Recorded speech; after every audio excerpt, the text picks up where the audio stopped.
Hello everyone and welcome to this week's episode of the Aftermath series. Let us waste no time at all and dive right into this week's episode of Critical Role. And honestly, this was just such a nice, calming, relaxing episode where we didn't have to worry a single moment if someone in the party was going to die.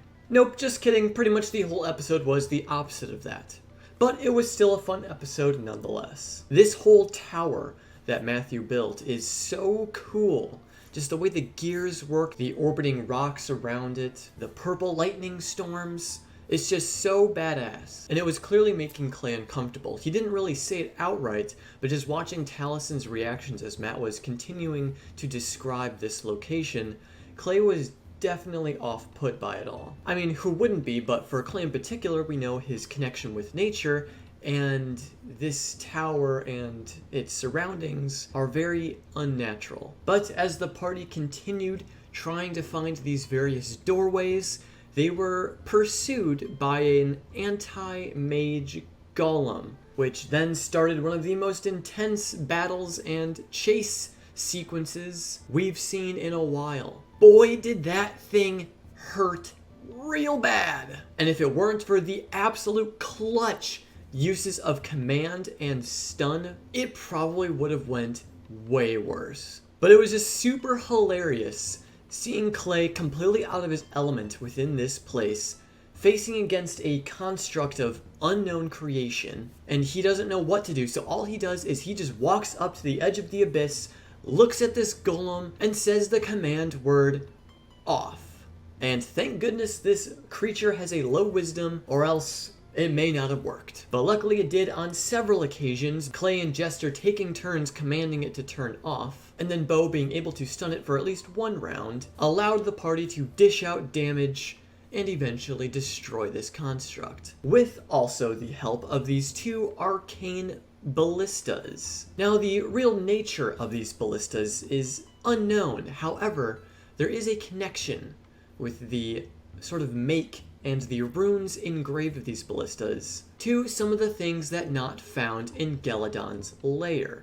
So we can only assume that these objects are from the Age of Arcanum, which means that they are very, very old. And given their unknown nature, it was also hilarious to see Nott and Clay trying to figure out how to use them properly. Clay constantly failing his intelligence rolls, which makes sense, but narratively it's just so funny seeing how that all plays out. And even Nott, who is seen as intelligent, wasn't able to quite figure out what it was until after several attempts at deciphering these ballistas. All in all, it was just a super intense, but fun in certain aspects fight. It's interesting to have these intense chase sequences in a place where everything could potentially hurt you. So the party is kind of just running around blind, hoping that they don't encounter another one of these things or something else far more dangerous. But after the fight was over, they were pretty beat up and required a long rest, which means another 8 days have passed. But the party didn't finish this fight without earning anything. They did find a special rod and a circlet of intellect that Bo is now wearing to bump up that intelligence to 19,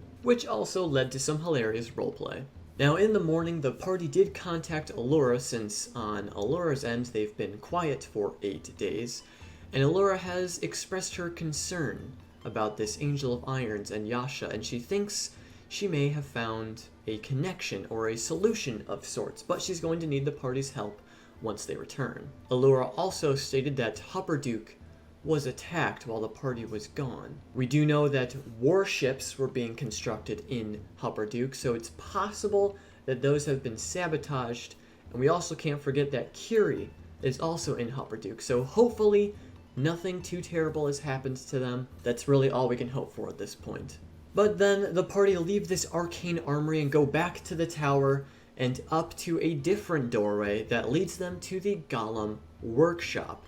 And here I was expecting the party to have to fight this massive 12-foot tall adamantine golem, but instead Matt teased them with the possibility of constructing their own servant golem, which the party ended up doing after much contemplation and discussion. And just the mental picture of the party working together to build this golem was adorable. And now, including Yasha and Frumpkin, the party now actually have 9 members of the Mighty Nine, as William, or Little Willie, was constructed. So now the party has a small 4-foot-tall golem to do with what they want. I'm sure the party will get very creative with what it will do, and maybe there are some secrets that we have yet to uncover about these strange constructs. But I, for one, am excited and welcome Little Willie with open arms into the Mighty Nine. And now the party moves on to the experiment room, and this place is the stuff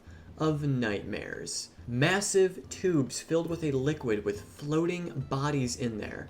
Bodies that resemble Halas himself, so we can only assume that Halas was trying to make copies of himself and make different alterations, or perhaps these alterations were failures, as some of these grotesque creations had tongues and pustules and these bulbous pieces of flesh attached to them. And of course, to make it even creepier, one of these tubes was broken and empty. And it also doesn't help that there's a constant heartbeat-esque rhythm pulsing through this room. Now, because of the map, we do know that this room is close to the permaheart, which is what the party has been after this whole time. So there's 2 possibilities that I'm sort of thinking of. The permaheart could just be the heart of the Laughing Hand, but what if it's also what powers the Happy Fun Ball? It could be both, it could just be one of those things, but it would be interesting if it is what powers the Happy Fun Ball,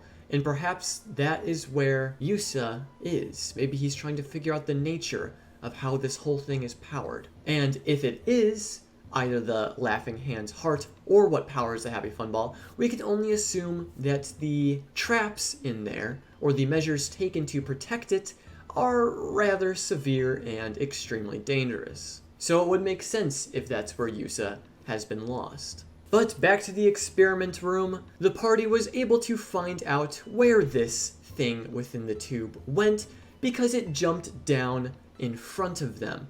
This grotesque flesh monster with 3 heads and various shaped arms, massive, 9 feet tall. It looks like the party is gonna have another devastating fight on their hands.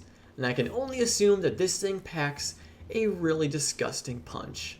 But with all of that being said, we are going to wrap up. Let me know all of your thoughts, feelings, and emotions during the episode. I hope you all have an absolutely fantastic rest of your weekend, and I will see you all next week.